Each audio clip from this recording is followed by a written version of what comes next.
അസ്സലാമു അലൈക്കും വറഹ്മത്തുള്ളാഹി വബറകാതുഹു.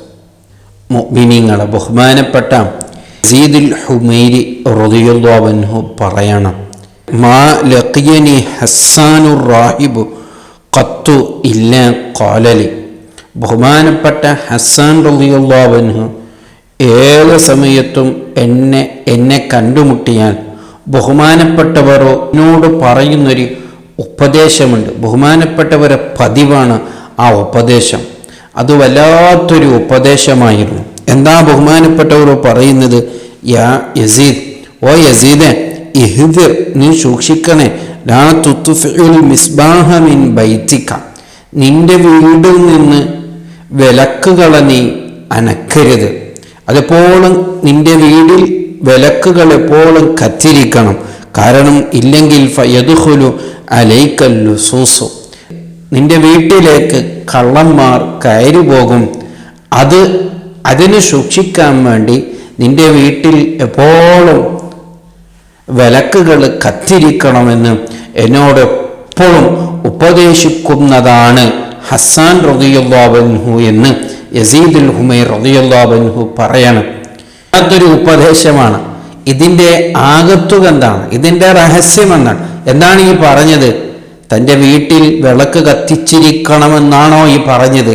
അങ്ങനെ ബഹുമാനപ്പെട്ടവരോട് അവിടുത്തെ കൂട്ടുകാർ ചോദിച്ചു, അല്ല ഹസ്സാൻ റളിയല്ലാഹു അൻഹു ഈ പറഞ്ഞതിൻ്റെ ഉദ്ദേശം എന്താണ്? ഇവിടെ ബഹുമാനപ്പെട്ടവർ വീട് എന്ന് പറഞ്ഞതിൻ്റെ ഉദ്ദേശം എൻ്റെ കൽബാണ്.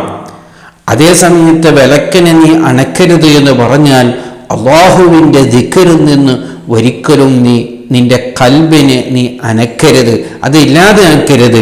അങ്ങനെ ആയിപ്പോയാൽ നേരത്തെ പറഞ്ഞതുപോലെ വീട്ടിലേക്ക് കള്ളൻ കയറുന്നതുപോലെ നിന്റെ കൽബിലേക്ക് ശൈത്താൻ കയറിപ്പോകും.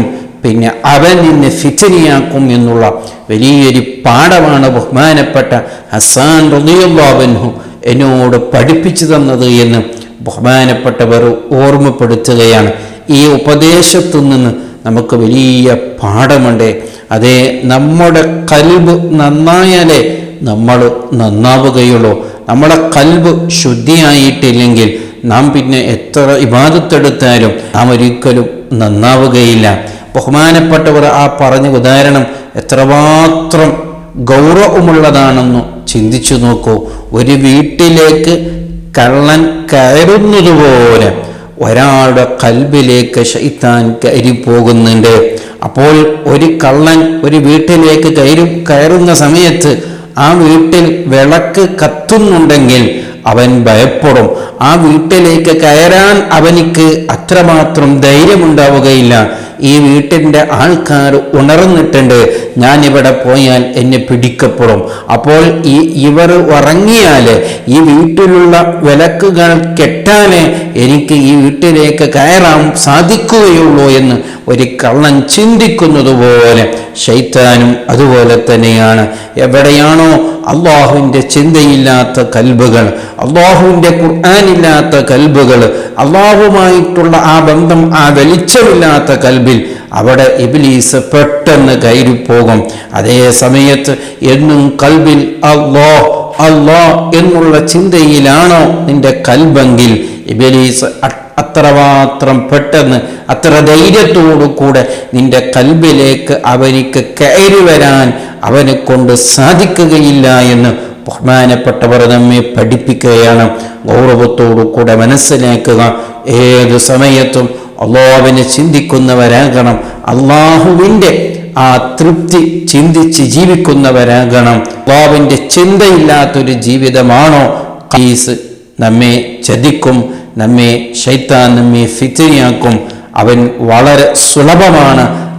നമ്മുടെ കൽബിനെ ഫിത്നയാക്കാൻ അവന് വല്ലാത്ത സുലഭമായ വിഷയമാണ്. ഗൗരവത്തോടു കൂടെ കാണുക. അല്ലാഹു സുബ്ഹാനഹു വ തആല നല്ല സൂക്ഷ്മതയോടു കൂടെ ജീവിക്കാൻ തൗഫീഖ് നൽകുമാറാവട്ടെ. അസ്സലാമു അലൈക്കും വറഹ്മത്തുള്ളാഹി വബറകാതുഹു.